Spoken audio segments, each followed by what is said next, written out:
उसी समय एक दैवीय प्रेरणा से, दैवीय मतलब वाणी सुनाई दी हमें। तो हमने राम के रामत्व को भी देखा है, कृष्ण के कृष्णत्व को भी देखा है, जीसस क्राइस्ट के उन सौम्य मूर्ति को भी देखा है। इसे हम ईश्वर का चमत्कार ही कहेंगे कि जहां डॉक्टरों ने कह दिया था, लोगों ने कह दिया था शायद अब ये व्यक्ति नहीं बचेंगे, और वो साधना के माध्यम से और ईश्वर के उस चमत्कार से शायद बच गए। और फिर इनके जो नाखून का सैंपल है वो फ्रांस भेजा गया था। नाखून और केस, नाखून और बाल, उसका सैंपल फ्रांस भेजा गया, और फ्रांस पे जब उसका टेस्ट हुआ तो उन लोगों ने कहा कि जिस व्यक्ति का ये नाखून और ये बाल है वो व्यक्ति शायद अब इस दुनिया में नहीं है। लेकिन वो भी हैरान हुए थे जब उन्हें पता चला था कि गुरुदेव जीवित हैं। नमस्कार दोस्तों, मैं हूं हिमांशु भट्ट। भारत के साधुओं की सीरीज में आज मेरे साथ हैं मातृ सदन के संस्थापक स्वामी शिवानंद सरस्वती जी। इनको लोग पूरी दुनिया में गंगा एक्टिविस्ट के नाम से जानते हैं, क्योंकि पूरी दुनिया में एकमात्र मातृ सदन ही है जो गंगा के लिए निस्वार्थ भाव से संघर्षरत है। और गंगा की रक्षा करते हुए मातृ सदन के दो संतों ने अपने प्राण तक त्याग दिए हैं। स्वामी जी को लोग गंगा सेवक के रूप में जानते हैं, जो एक साधु हैं और गंगा की रक्षा के लिए संघर्षरत हैं। लेकिन इनका एक जीवन भी रहा है, वो भी संघर्षपूर्ण रहा है, और किस तरह से और क्यों, किन कारणों से ये संन्यास के मार्ग पर चले, क्यों इन्होंने गंगा की रक्षा को अपने जीवन का एक मात्र लक्ष्य रखा, ताकि गंगा की ये अविरल धारा जिस प्रकार अनादिकाल में बहती थी उसी प्रकार आज के समय में भी बह सके। स्वामी जी, आपको मेरा प्रणाम। आपको हर कोई माँ गंगा के सेवक के रूप में जानता है, लेकिन हम जानना चाहेंगे कि आपका शुरुआती जीवन कैसा था? आप संन्यास से पहले क्या करते थे? देखिए, शुरुआती जीवन में मैं बचपन से ही हमारी धारणा पूजा पाठ से रही है, ईश्वर में हमारी आस्था रही है। और इसलिए धर्म में हम बढ़ते ही जा रहे थे, लेकिन धर्म का सही स्वरूप तो जानते नहीं थे, बचपन में थे। लेकिन परंपरागत जो पूजा पाठ इत्यादि है वो बिना बचपन से ही मैं बिना पूजा किए हुए भोजन नहीं करता था। बचपन से सवेरे से स्नान करता था, ये मेरे बचपन का ही संस्कार था जो मैं ऐसा कर रहा था। और जब मैं बचपन में ही था उसी समय एक दैवीय प्रेरणा से, दैवीय मतलब वाणी सुनाई दी हमें, जिसके तहत हमने ब्रह्मचर्य का व्रत ले लिया कि मैं। लेकिन साइंस में मेरी निष्ठा थी, पढ़ाई में मैं पढ़ा। पिताजी हमारे बचपन में ही गुजर गए थे, हमारी माँ थी, और कुछ खेती था तो खेती से लोगों की माँ, हम दो भाई थे, तो पढ़ाई लिखाई शुरू हुआ। हम बीएससी केमिस्ट्री ऑनर्स किए।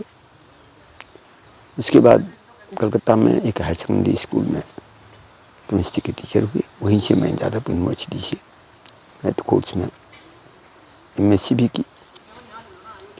और हम बराबर छुट्टी के समय में तीर्थाटन निकल आते थे जी। जब मैं हरिद्वार आना शुरू किया तो भाया देवी में रुकना शुरू कर दिया। उसके बाद कुछ दिनों के बाद ही मैं बद्रीनाथ जाने लगा, गर्मी में, मई जून में। और हम आते थे केवल साधना के लिए ही आते थे। माया देवी में आकर मैं साधना रख ही रहता था। वैसे गंगा के प्रति प्रेम का कारण भी बड़ा अद्भुत है। हम केमिस्ट्री के छात्र थे और मैं केमिस्ट्री का प्यूरिफिकेशन का मतलब होता था समझते कि शुद्ध वाटर पीना। तो मैं गंगा आता था, गंगा के प्रति हमारी निष्ठा थी, लेकिन ये मैं नहीं समझता था कि गंगा में स्नान करके ही ये होगा। तो मैं समझता गंगा का जल तो प्यूरिफाई करके बाथरूम में आता है तो वो जल तो और शुद्ध होगा। लेकिन कुछ ऐसी देवी प्रेरणा हुई जिसे आजकल लोग विश्वास नहीं करेगा, इसके तहत हमको गंगा में असीम श्रद्धा हो गई। एक तरह से देवी प्रेरणा से हमको प्रेरित कर दिया गया कि गंगा में स्नान करो, तभी गंगा का ही होता है। तो अध्यात्म निष्ठा रहने से के कारण हुआ कि हम हरिद्वार और बद्रीनाथ चले जाया करते थे। उसी में 1994 में बद्रीनाथ में हम ध्यान में हमको आदेश हुआ माँ सदन का, और माँ सदन की किताब में भी स्पष्ट है कि उसमें क्या सब हुआ। और तब हम 1995 में चूँकि हमको आदेश हुआ था, तो इसलिए मैंने घर द्वार छोड़ दिया, और घर द्वार छोड़ करके हम वृंदावन में एक गाजीपुर जगह है बरसाना के पास जी, वहाँ में रह करके, हमारे पास कुछ और तब तक कुछ लोग और आगे थे, तो भिक्षा के अंदर पर हमने खाना शुरू कर दिया। और उद्देश्य ये था कि ध्यानरत होकर के मैं देखूं कि मैं क्या करना है मास्टर बना करके। तो वही मैं ध्यानरत था। भिक्षा का एक घर से 2 रोटी से ज़्यादा नहीं लेते थे, और उसी में लोगों का चलता था। उसी में मास्टर के लिए एक दिशा निर्देश आया, उसी के तहत ही हम आए। और 96 में हम यहाँ आ गए थे। तो 1998 से आज 2021 तक निरंतर आप गंगा के लिए संघर्षरत हैं। तो कितने अनशन मातृ सदन आज तक कर चुका है? ये तो अब ये लोग रिकॉर्ड हमको लगता है कि 60-65 से ज़्यादा ही हो गया है। अभी हम अनशन करते तो रिकॉर्ड निकलता 65 से ज़्यादा ही अनशन, 65 से ज़्यादा ही हो गया। और सबसे बड़ा अनशन स्वामी आत्मबोधानंद, ब्रह्मचारी आत्मबोधानंद जी का रहा था। 194 दिनों का अनशन वो था। और आत्मबोधानंद जी की वीडियो भी मैंने बनाई है, जिसका लिंक डिस्क्रिप्शन में है, और ऊपर आई बटन पे क्लिक करके आप वीडियो देख सकते हैं। आपको आदेश हुआ था। कई लोग इन चमत्कारों पर भरोसा नहीं करते आज के समय में। तो देखिए, जिनको भरोसा नहीं है उनको मैं कुछ कहना नहीं चाहता हूँ जी। मैं विज्ञान का छात्र रहा हूँ, उसमें भी केमिस्ट्री का छात्र रहा हूँ, और केमिस्ट्री जिन एक्सपेरिमेंटल साइंस ही हम लोग पहला पढ़ाना शुरू करते हैं। बिल्कुल। तो मैं वहाँ से रह करके, और मैं ये बात कह रहा हूँ, इसलिए यदि कोई विश्वास नहीं करे उसको कुछ नहीं है। लेकिन जिनको मैं नहीं होता, वो जो ये सोचेंगे जितना जगत हम देख रहे हैं उतना ही जगत है, तो अपने भीतर देखें कि वो एक आंतरिक जगत में जी रहे हैं। बिल्कुल। तो एक तरीके से आप विज्ञान की दुनिया से अध्यात्म में। और उस आंतरिक जगत का विज्ञान जो है वो बहिर्गत जगत के विज्ञान से बहुत ही पावरफुल है। ये बात तो है। हमने सुना है कि आप काफ़ी साधनाएं भी करते हैं पूरी रात। तो जैसा कि मैं अक्सर कहता हूँ कि जहाँ विज्ञान खत्म होता है वहाँ से अध्यात्म शुरू होता है। बात भी तो ये बात किस तरह से सही है और कहाँ तक सही है? मैं बता रहा हूँ। आप यहाँ आए जी, आपके साथ 2 ढंग से व्यवहार कर सकते हैं जी, या 3 ढंग से कहिए, उपेक्षा कर दी, या मित्रता से बात की, या दुर्वचन कह दिए किसी बात को लेकर। अब तीनों तो बहिर्गत जगत में हुआ, वहां उसकी परिसमाप्त हो गई। जी। अब इसका प्रभाव आपके मन पर, मेरे मन पर कितना दिन तक रहेगा? वो तो है। तो जहां अधिभूत समाप्त हो गया, क्योंकि आपको दुर्वचन या सदवचन मैं एक क्षण के लिए कहा, समाप्त हो गया। जी। लेकिन इसका आंतरिक प्रभाव जो आपके मन पर, मेरे मन पर, इस इन्वायरमेंट पर जो है वो कितना ज्यादा नहीं पता। तो यहाँ वहाँ क्या कहते हैं, अद्भुत समाप्त हो गया, और हमारे और वीर की आपके भीतर जो अध्यात्म है वो चलता रहेगा।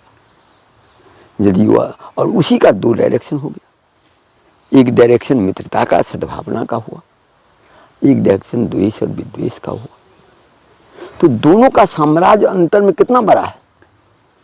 अब वो साम्राज्य अंतर में बढ़ते बढ़ते एक समय ऐसा आएगा कि यदि सद्भावना का है तो घनिष्ठता को लेकर के बहिर्जगत में भी प्रतिफलित होगा, और यदि विद्वेष का है तो वह भी अंतर से संघर्ष करते करते बहिर्गत जगत में होगा। तो यह जो अद्भुत है, जिसकी सत्ता लोग ये कह रहा है, उसका अध्यात्म में जो पहुँच है वह सब नहीं दिख सकता है।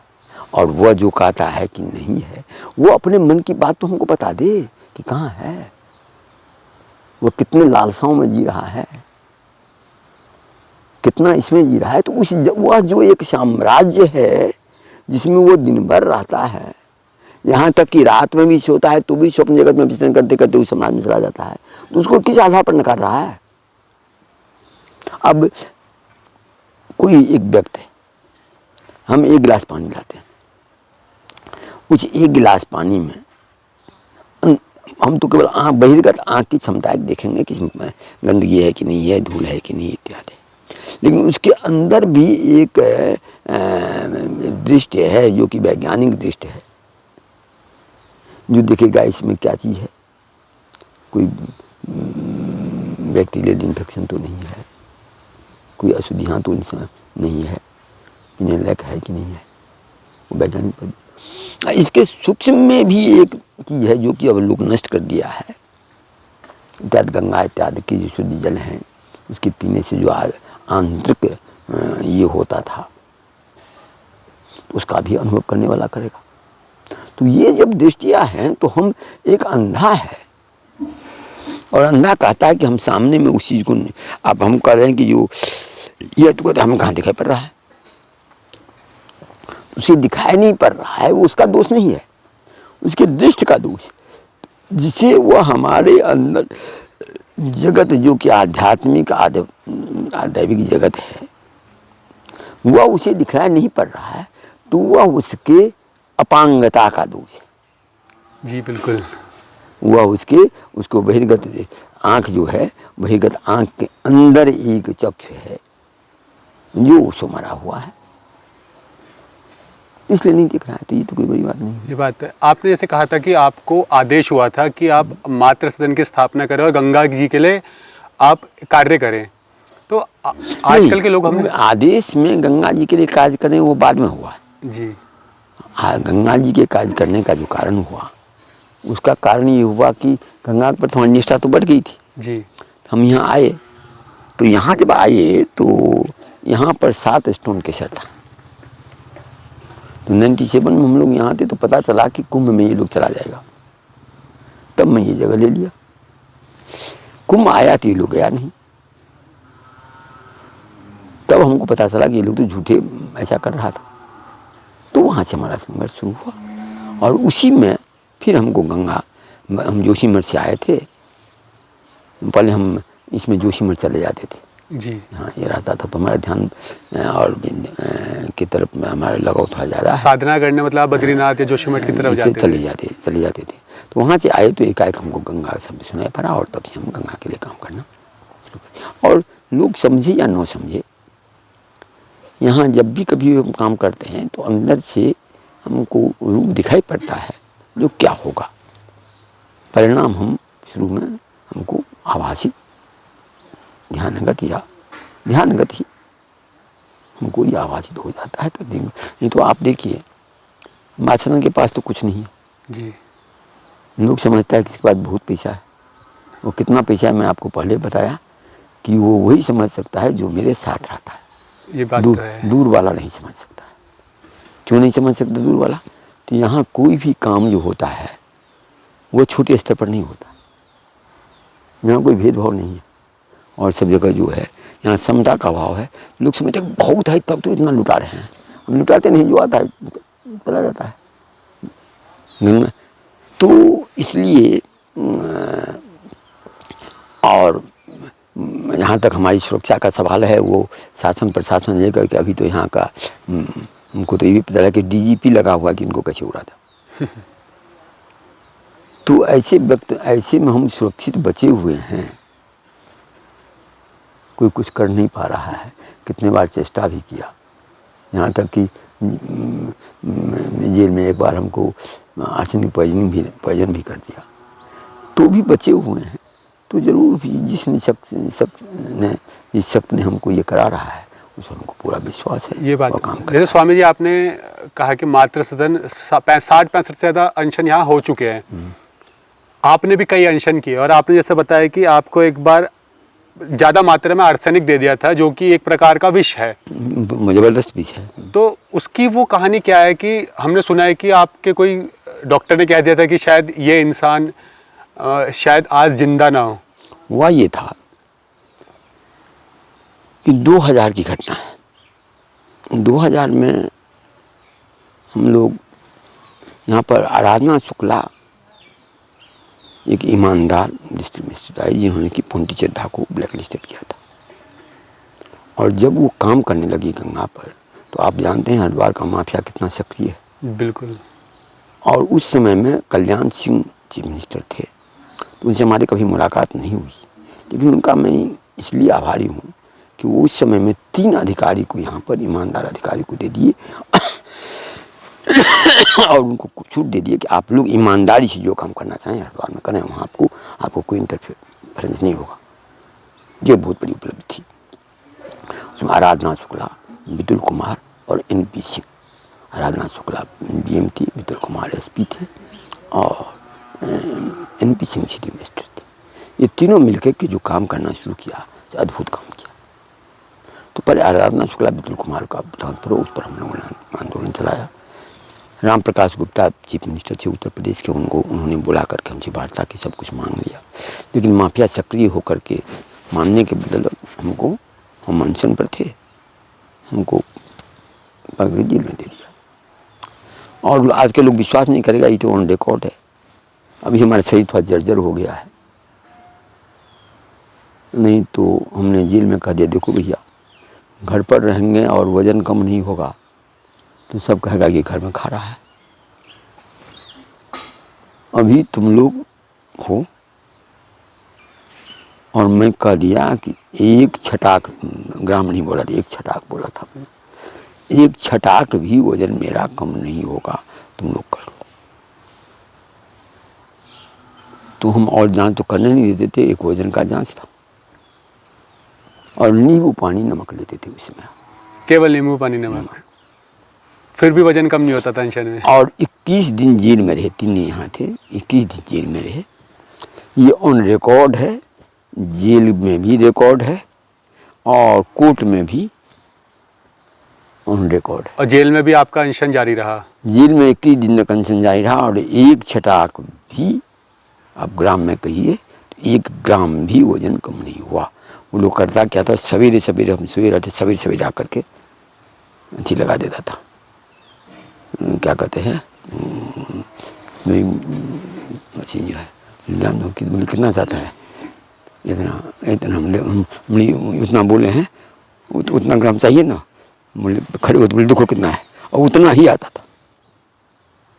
तो जितने ग्राम आप बोलते थे उतने ग्राम नहीं, वजन जितना ग्राम वजन था उतना ही आता था? उतना ही आता था। मतलब 21 दिन के अनशन के बाद भी वो कम नहीं हुआ? 3 दिन अनशन में चला था जी, और जेल में चला था 21 दिन, और 21 दिन में 4-5 दिन पानी भी नहीं लिए थे।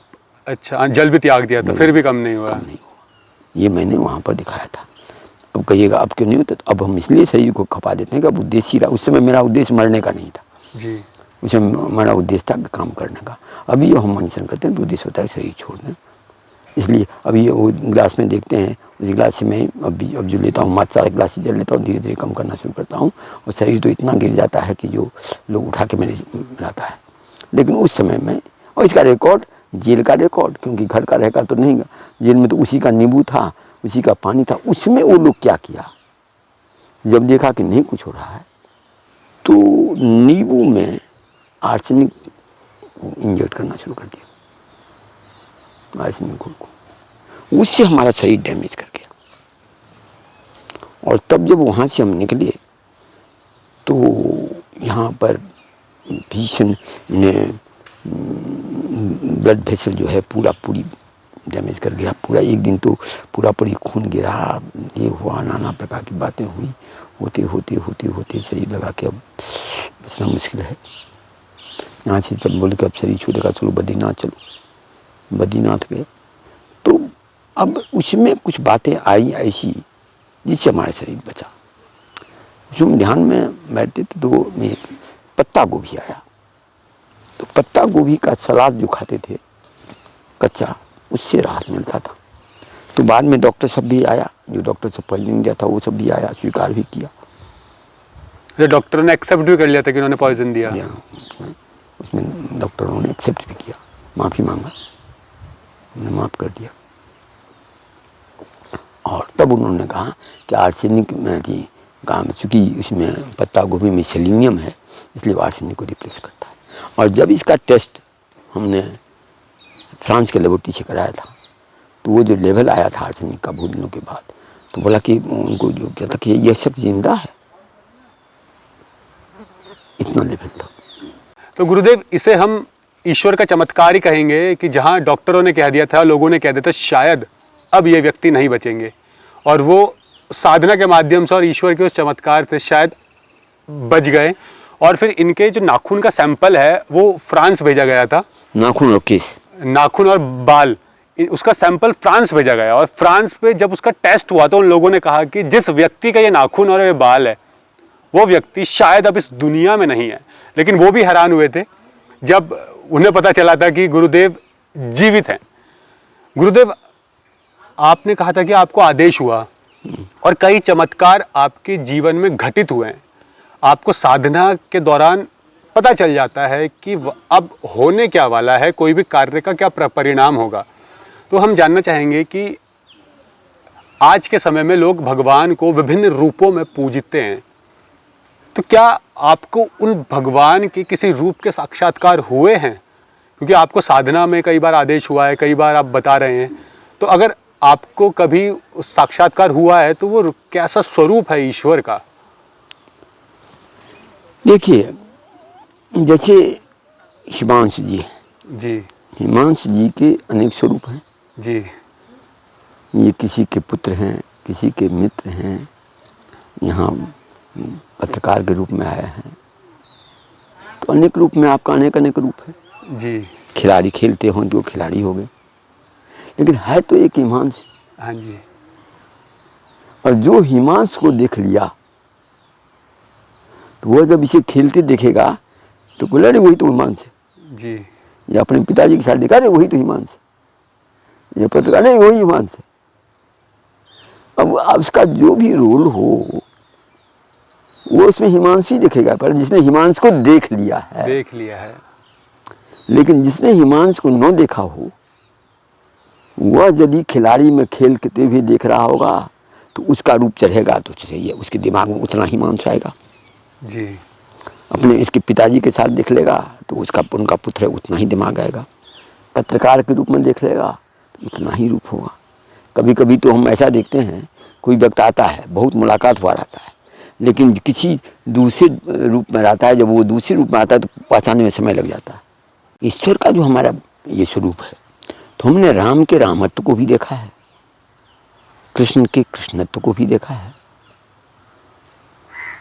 जीसस क्राइस्ट के उन सौम्य मूर्ति को भी देखा है। यहोवा का भी एक रूप हमारे सामने में आया था, क्योंकि एक समय यहोवा के लोग आए थे और हमको मुसलमानों का भी बहुत सा मंत्र आया हुआ है। लेकिन ये सब मैं एक घटना बता दूं, जहाँ तक मुसलमान की बात चली। हमारे यहाँ 25, 26, 27 दिसंबर, आज 25 है ना, 25, 26, 27 दिसंबर को यहाँ पर 3 दिन का सेमिनार हुआ था 1999 में। तो एक अंसारी जी थे सुल्तानपुर के, उनसे मेरा बहुत ही संबंध था। संबंध का मतलब ये हुआ कि उनके पास कुछ प्रश्न थे जिन्होंने उन्होंने बहुत से मौलवियों से पूछा था, बहुत साधुओं से पूछा था, बहुत तरह के जितना था सबसे, उनको सेटिस्फैक्टरी उत्तर नहीं मिला था। तो उसी में वो मेरे पास आए थे, प्रश्न हमको याद भी नहीं है उतना, तो हमसे पूछे थे तो उनको उस पर उनकी संतुष्टि मिली थी और वो हमारे पास आते जाते थे और हमसे उनकी घनिष्ठता थी। तो उनको भी मैंने आमंत्रित किया था। तो वो सोचे कि हम क्या करने के लिए जाएंगे वहाँ पर, वहाँ तो हिंदू साधु सब आएंगे। पहले कि यहाँ के साधु सब भी यहाँ आते थे जी। अब जब से खनन माफियाओं का जोर पकड़ लिया और इन लोगों पर इनकी कृपा जिस खनन माफिया पर हुई या खनन माफिया की इन पर हुई। कुछ रूप इन पर बरसा, ये मैं नहीं कह सकता जी। लेकिन इन लोगों का हमसे या तो उपेक्षा का भाव है या द्वेष का भाव है या घनिष्ठता की भाव है, तो अंदर में व्यक्तिगत नहीं कर रहा है। लेकिन पहले ये लोग काफी आते थे, तो वो सोचे कि हम यहाँ क्या करने जाएंगे। उसी रात वो एक सपना देखे कि रमजान का समय था। सपना में देख रहे हैं कि उनके कुछ नबी आए, उनको बोले गए अंसारी, नहीं नबी नहीं, वो उनको बोले, वो देखे सपना में कि हम उनके यहाँ गए हैं, बोले अंसारी उठो उठो बेटा, नमाज का समय हो गया, नमाज पढ़ने के लिए जाओ। तो सपना में ही वो मस्जिद में गए हैं, तो वहाँ हमको किसी नबी के रूप में देखते हैं कि मैं कुरान पाठ कर रहा हूँ। तो दूसरे दिन अपने इलाके के बहुत से मौलवियों को लेके मेरे पास आए थे, और वो बोले हुए हैं जो कहानी, वो हमारे पास रिकॉर्डेड होगा। अच्छा। कि हमने आज ये देखा। तो हम तो देख रहे हैं कि मुसलमानों की भी देव से हमारा संबंध है, क्रिश्चियनों के देव से संबंध है, और हिंदू के तो हमारे इष्ट ही हैं।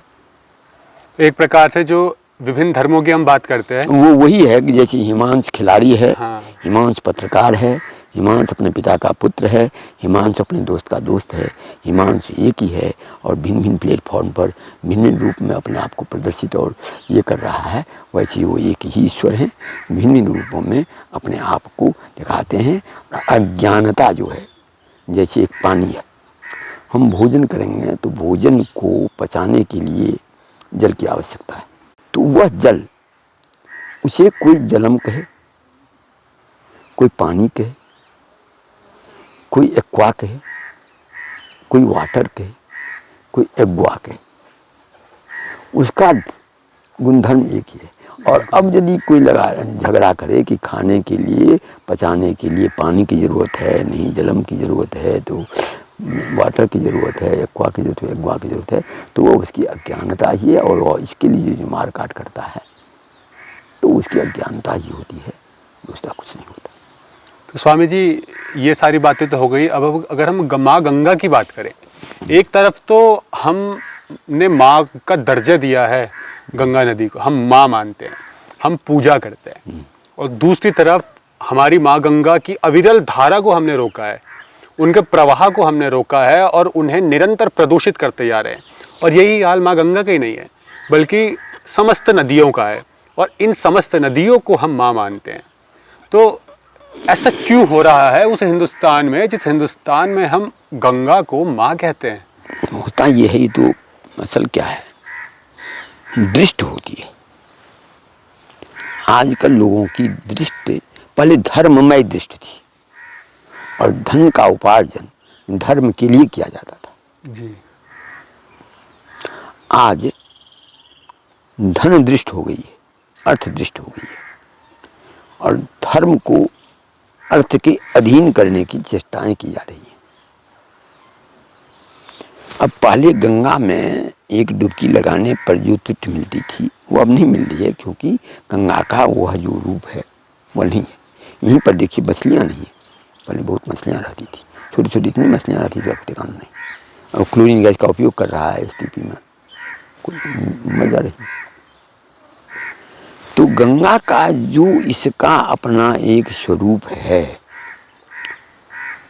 वह चूंकि इन लोगों को दिखलाई नहीं पड़ रहा है। क्यों दिखलाई नहीं पड़ रहा है? तो अर्थदृष्ट है।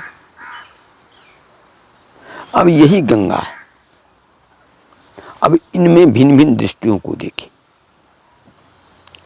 हम इस गंगा को, यदि हम जाते हैं गंगा किनारे, तो उसमें हमको साक्षात दिव्य का दर्शन होता है। उसके जल में हमें स्नान करने की इच्छा होती है, शुद्ध जल रहे तो मार्जन और पान की इच्छा होती है। इस शुद्ध गंगा जल को अपने इष्ट देव को चढ़ाने की इच्छा होती है, गंगा किनारे बैठने की इच्छा होती है, इसकी पवित्रता निर्मलता कैसे बनी रहे ये इच्छा होती है। वहीं यदि स्टोन केसर वाला जाता है तो उसे गंगा का जल दिखाई नहीं पड़ता है, उसे उस पत्थर दिखाई पड़ रहा है। उस पत्थर से कितना हमको धनी जन होगा वो दिखाई पड़ रहा है। उसी में यदि कोई मछुआरा जाएगा उसको केवल मछली उसको दिखेगी। केवल मछली दिखाई पड़ेगी। उसी में यदि सरकारी एजेंट सब जगह, इंजीनियर आजकल तथाकथित इंजीनियर सब जगह, अरे इतना पानी को जमा कर देंगे, इतना डाइवर्ट कर देंगे, इतना ही कर देंगे, इतना बिजली मिल जाएगा। तो गंगा तो एक ही है जी। और भिन्न भिन्न धारणाओं से, भिन्न भिन्न भावनाओं से जब हम उस गंगा के किनारे रहते हैं तो उस रूप में देखते हैं। तो पहले भारत जो धर्म प्रधान देश था वह धर्म प्रधान न होकर के धन प्रधान हो गया। और यही कारण है कि आज अभी देखिए काशी विश्वनाथ जी का उदाहरण ले लीजिए जी। काशी विश्वनाथ में प्रत्येक पत्थर शिव तुल्य था। बिल्कुल। काशी से लोग पत्थर ले जाता था खरीद करके, ताकि काशी से आया हुआ है अपने गाँव में। उसमें सब मंदिर को तोड़ दिया गया और अब सुनते हैं वहाँ पर 150 दुकान भी, कॉरिडोर बना 150 दुकान बन गया है, रेस्टोरेंट बन गया है, गेस्ट हाउस बन गया है। तो मंदिर हटा करके अब क्या हुआ, मंदिर में जो आराधना की नियति, अब पहले काशी जाकर के लोग जितने शिव मंदिर सब देखा था गदगद हो जाता था, वो अब काशी मंदिर में दर्शन करेगा कि नहीं करेगा, जाते ही दुकान में सामान खरीदेगा, गेस्ट हाउस में रुकेगा, रेस्टोरेंट में खाना खाएगा। तो दृष्टियां जब बदल जाती हैं तो उसका स्वरूप भिन्न हो जाता है। इसलिए ये गंगा का जो ये लोग रूप कर दिए हैं, तब प्रश्न ये है कि सत्य बड़ा होता है और हम लोग सत्य में आस्था और विश्वास रखने वाले हैं, धर्म में आस्था और विश्वास रखने वाले हैं। ईश्वर कहते हैं जो सब पर शासन करता है, इस धातु से वर्ष प्रत्यय बन के ईश्वर बना है, जो सब पर शासन करता है। तो ईश्वर वह हिंदुओं पर भी शासन करेगा, वही एक ईश्वर जो अनैतिकता की ओर जाएगा, मुस्लिम पर भी शासन करेगा जो अनैतिकता की ओर जाएगा, क्रिश्चियन पर भी करेगा और किन्हीं पर और सब पर भी करेगा। जिस किसी पर भी वो करेगा वह उस पर शासन करता है। तब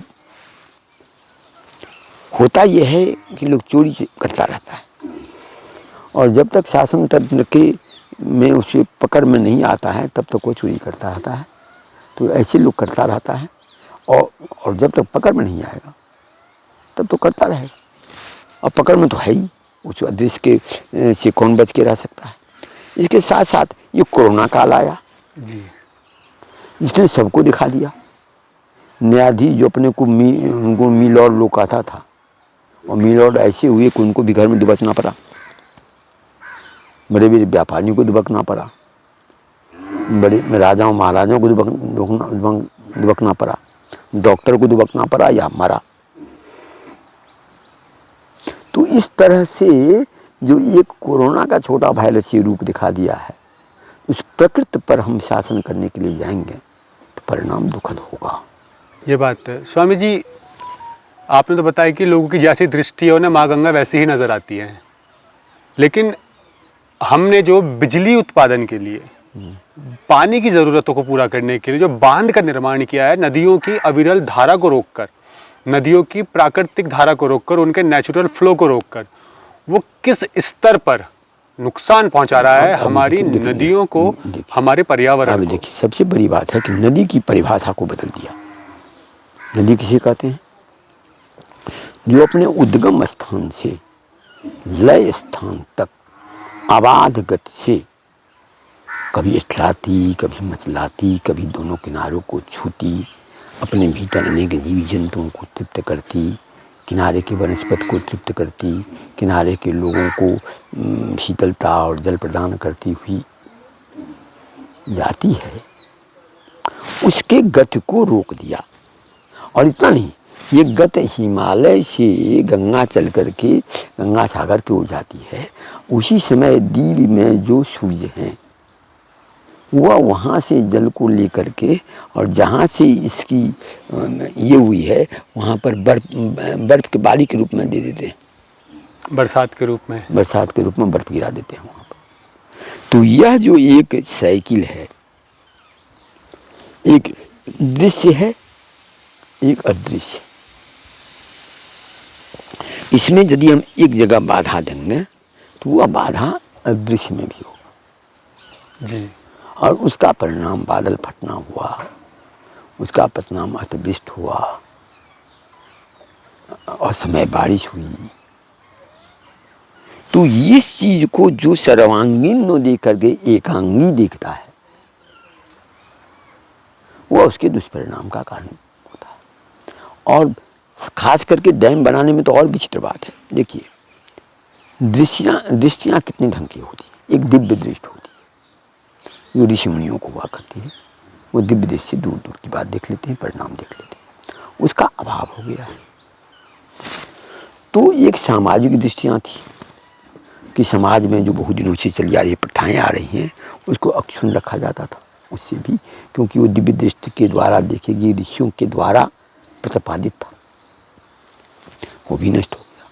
तब एक साइंटिफिक दृष्टि होता है जो सर्वांगीण अध्ययन करता है। वो भी किसी भी डैम बनाने के लिए साइंटिफिक स्टडी नहीं होता है, तकनीकी स्टडी किया जाता है। डैम बनाना है, ये उद्देश्य हो गया। साइंटिफिक इसको हुआ कि हम पूरा सर्वांगीण अध्ययन करके देखेंगे इसमें क्या क्या हो सकता है, होगा तो क्या परिणाम होगा। और तकनीकी दृष्टि होती है कि हमको डैम बनाना है, इसके लिए क्या सब करना है। समस्त दृष्टियां नष्ट होकर के एक तकनीकी दृष्टिकोण पर दिया है। और वो तकनीकी व्यक्ति गंगा किनारे, तो क्योंकि साइंटिफिक स्टडी होता नहीं है जी। उसको एयर कंडीशन में बैठना है, ये करना है, इतना इतना ऊंचाई करेंगे, इतना ये करेंगे, इतना ये करेंगे, इतना पानी स्टोर करेंगे, इतना पानी देंगे, इतना पानी ये करेंगे। अब वो तो चला गया। बहुत सी मछलियाँ रहती हैं समुद्र में और प्रजनन करती थी हिमालय में। उन मछलियों को, हिल्सा इत्यादि मछलियाँ जो है वो सब नष्ट हो रही है, नष्ट हो गई है। यह जो डैम रुकने से, घास के गंगा में रुकने से बैक्टीरियोफाज नष्ट हो रहा है, इसलिए गंगा का जो जिसे हम गंगत्व कहते हैं वो नष्ट हो रहा है। इसका परिणाम हुआ कि सुंदरबन के जो डेल्टा थे वे कम हो रहे हैं, कम हो रहे हैं। यानी हमारा भारतवर्ष की जमीन काट कर समुद्र ले जा रही है। तो इस तरह की जो बातें हो गई हैं, ऐसी बहुत सी बातें हैं। अब जहाँ पानी सोख दिया है वहाँ का जल जीव पर क्या प्रभाव पड़ा, वहाँ के वनस्पति पर क्या प्रभाव पड़ा, वहाँ की इन्वायरमेंट पर क्या प्रभाव पड़ा, इसको कितना अध्ययन है। इससे पहले कोरोना को जानता था ये लोग, लेकिन कोरोना वायरस तो था, स्थिति थी प्रकृति में, तभी तो आया। तो इतना ज्ञान न हो करके सर्व, जब तक वो दिव्यता की ओर न जाता है, यदि एकाएक उसका उल्लंघन करता है तो परिणाम भुगतना है, भोग रहा है। कहता है बिजली, अरे हम सूर्य के प्रकाश से भी बिजली ले सकते हैं। बिजली के तो अनेक स्रोत हैं, वायु से बिजली ले सकते हैं, जल से ही, और जल के भी विद्युत के तरीके हैं। वर्षा का पानी आता है, इकट्ठा कर लो और उसको धीरे धीरे छोड़ो। तुमको जो प्रकृति के द्वारा प्रवाहमान चीज है, जो इतना दिनों से चला, उसको रोकने का तुमको कितना अधिकार है।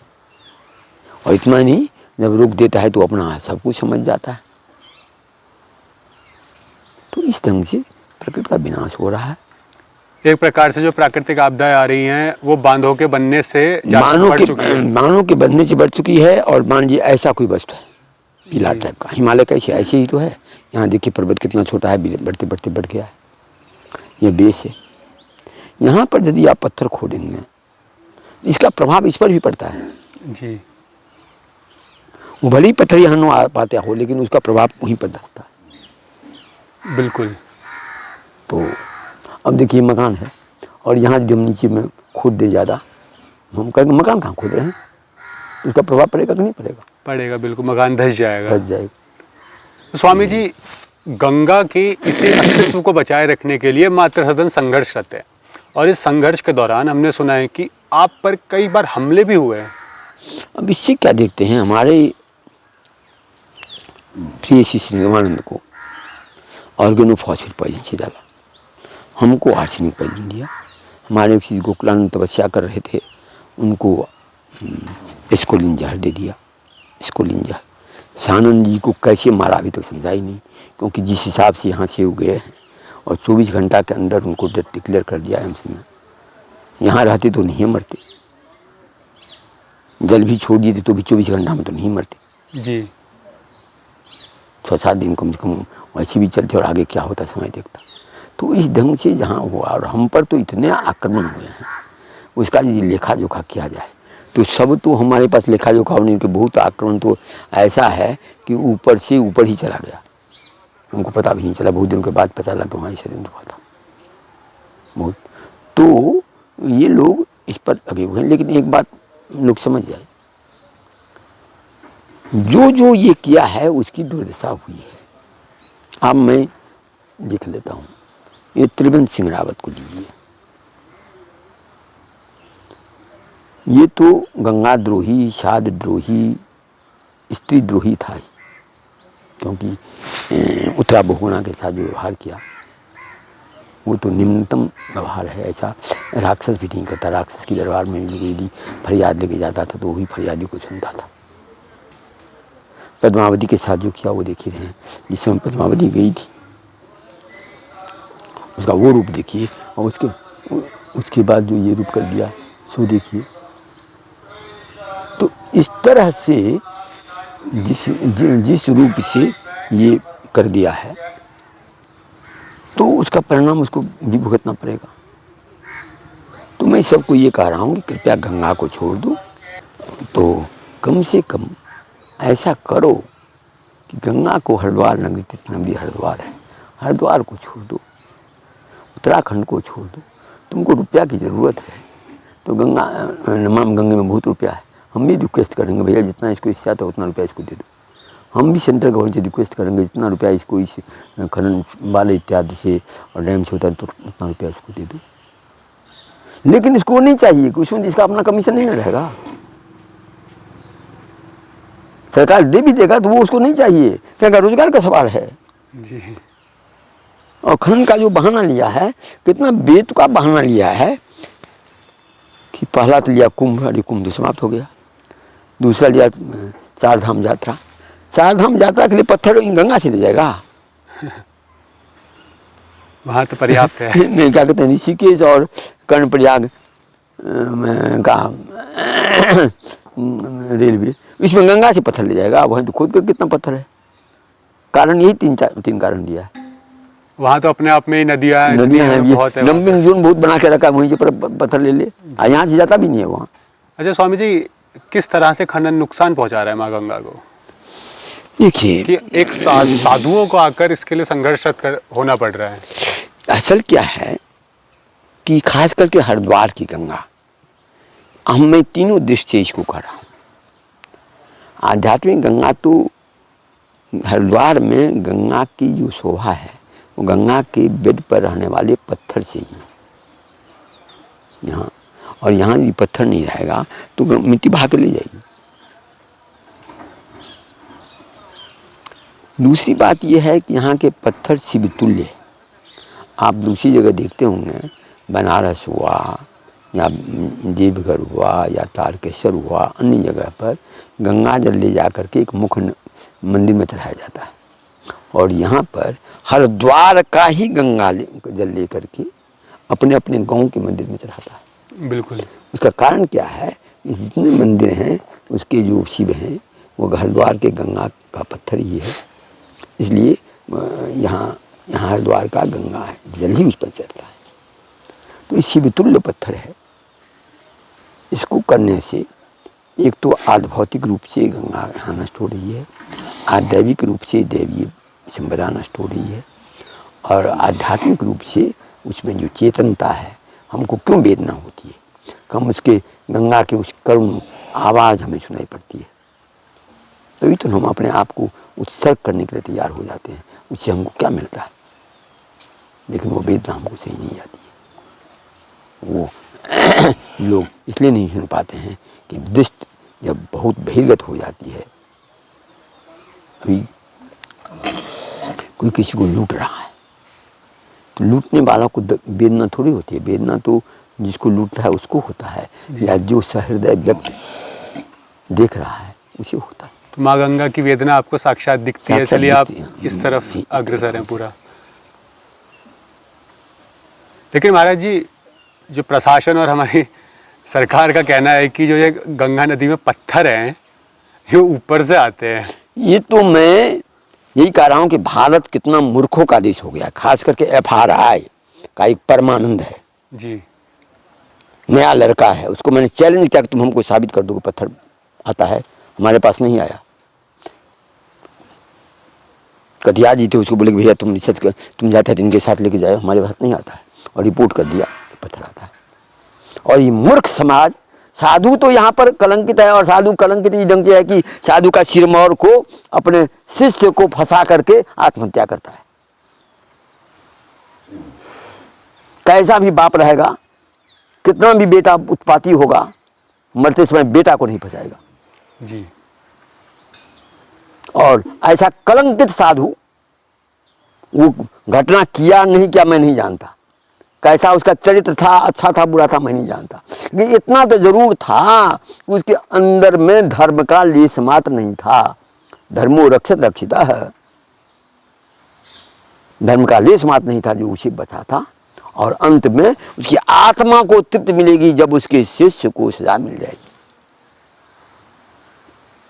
तो गुरु को कलंकित किया, शिष्य को नुकसान किया। मैं नहीं कहता हूं उनका शिष्य कैसा है क्या है मैं नहीं जानता,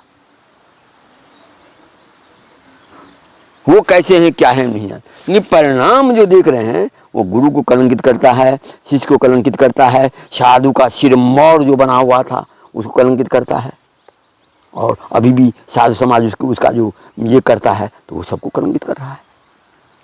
भूत की पूजा करेंगे तो भूते होंगे ना, बिल्कुल। तो नरेंद्र यदि भूत बना होगा कि देवता में गया उसको श्रद्धांजलि देता है, कौन कौन देवता उसको उठा के ले जाएगा? आत्महत्या से बड़ा कोई पाप नहीं है, तो कौन सुनेगा? यानी कि एक तरीके से देखा जाए तो आप लोगों के पास साक्षात प्रूफ है कि भाई जो ये पत्थर है माँ गंगा में ये ऊपर से नहीं आते हैं। ऊपर से नहीं आते, ऊपर से नहीं आते हैं। आध्यात्मिक रूप से ऊपर से नहीं आते हैं, आज दैविक रूप से साक्षात शिवतुल्य हैं, आध्यात्मिक रूप से इसके खनन से इसके किनारे बसने वाले साधु मर्माहत होते हैं। महाराज जी, क्या समाधान है इसका? समाधान एक ही होगा कि हम अपने कर्तव्य का पालन करते जा रहे हैं और ईश्वर से प्रार्थना करते हैं कि इन लोगों को सद्बुद्धि हो। वह नहीं होगा तो प्रकृति अपना विनाश करेगी, प्रकृति तो बचाएगी ही बचाएगी। एक चींटी को भी यदि आप मारने जाते तो वो भी बच करते, और प्रकृति तो हम पर शासन करने वाली है, हमारी जरूरत पर शासन करने वाली प्रकृति है। महाराज जी, भारत के लोग जो सनातन पर विश्वास रखते हैं माँ गंगा को माँ मानते हैं, और भारत की 40% आबादी को सींचती है माँ गंगा। एक प्रकार से देखा जाए तो गोमुख से लेकर गंगा सागर तक जितने भी राज्य है, जितने भी शहर है, इन सब की आजीविका गंगा पर ही आधारित है, और इन तीर्थ स्थलों की पहचान भी माँ गंगा पर ही है। लेकिन उसी देश में माँ गंगा की अविरल धारा को रोका गया है।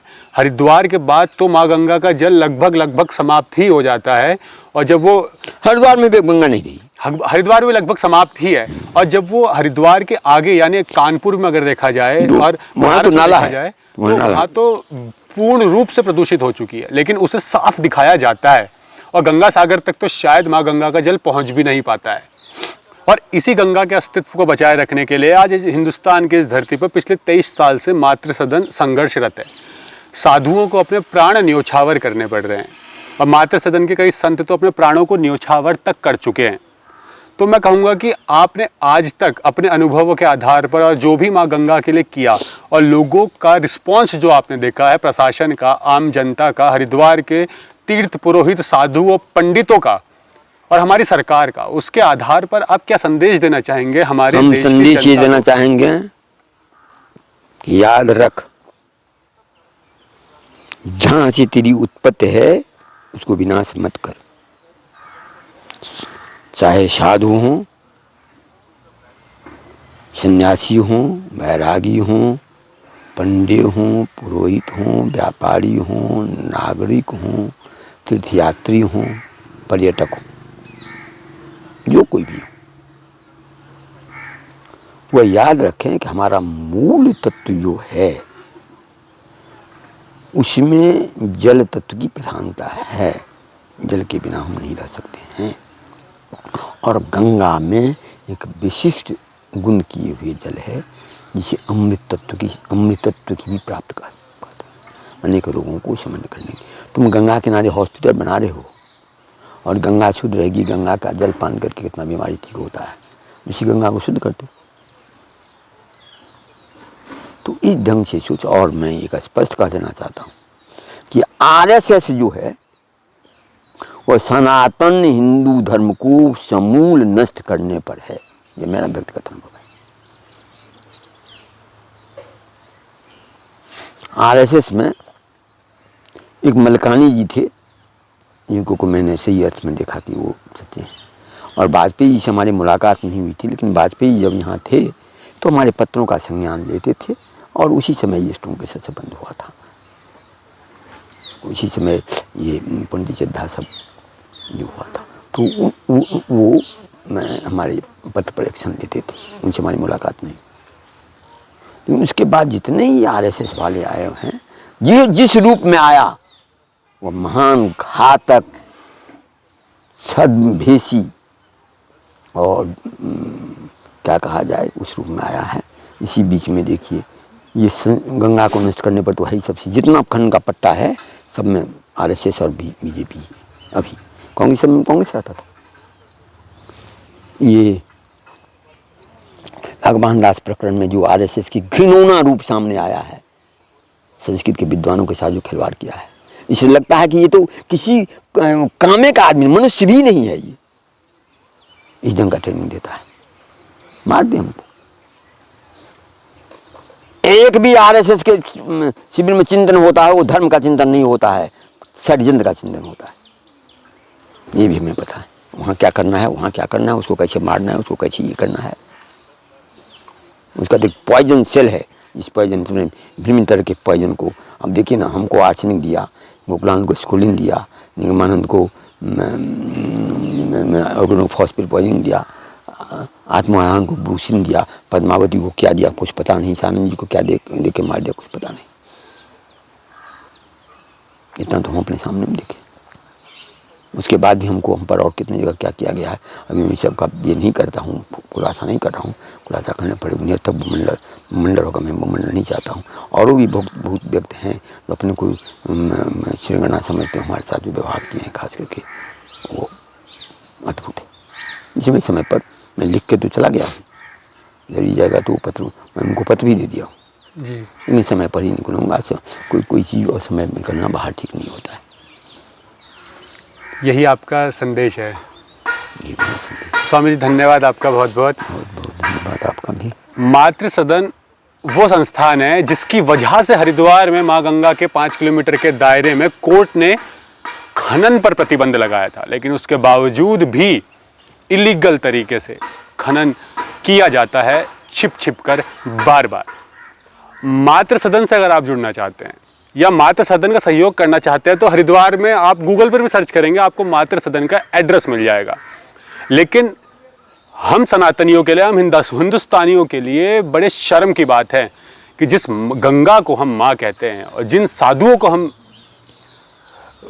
पुण्य मानते हैं, जिन साधुओं के आशीर्वाद को प्राप्त करने के लिए हम ललायित रहते हैं, आज उसी माँ गंगा के साथ खिलवाड़ किया जा रहा है। और उन्हीं साधुओं को, या कह सकते हैं कि उनमें से कुछ साधुओं को माँ गंगा की रक्षा के लिए अपने प्राण न्यौछावर करने पड़ रहे हैं। लेकिन फिर भी गंगा को माँ कहने वाले लोग इन साधुओं के साथ आके खड़े नहीं हो रहे हैं। तो ये शायद बड़े शर्म की बात है, क्योंकि शायद अगर मातृ सदन ना होता तो जो माँ गंगा का स्वरूप आपको धर्मनगरी हरिद्वार में अभी जितना भी जिस रूप में भी दिखाई दे रहा है, शायद वो दिखाई ही नहीं देता। और जिस प्रकार से हजारों नदियां धरती से विलुप्त हो गई है, शायद माँ गंगा आपको हरिद्वार में सूखी हुई मिली होती। तो ये वक्त है जागने का और अपनी उस माँ के लिए जिनकी हम पूजा करते हैं, उन गंगा माँ के प्रति समर्पित होने का, और सबसे बड़ी बात अपने कर्तव्य का निर्वहन करने का। तो उम्मीद करते हैं कि स्वामी जी के संघर्ष से आप जुड़ेंगे, इनका सहयोग करेंगे और सनातनी होने के नाते अपने कर्तव्यों का निर्वहन करेंगे। इस वीडियो को ज़्यादा से ज़्यादा लोगों के साथ शेयर करें ताकि लोग भी मातृ सदन के संघर्ष को जान सके, उसके साथ जुड़ सके और माँ गंगा के इस समाप्त होते अस्तित्व को बचाने के लिए आगे आ सके। साथ ही चैनल को सब्सक्राइब जरूर कीजिएगा, क्योंकि जब भी मैं साधु संतों और सनातन या मंदिरों से जुड़ी वीडियोस बनाऊं उसकी अपडेट आपको मिलती रहे। धन्यवाद।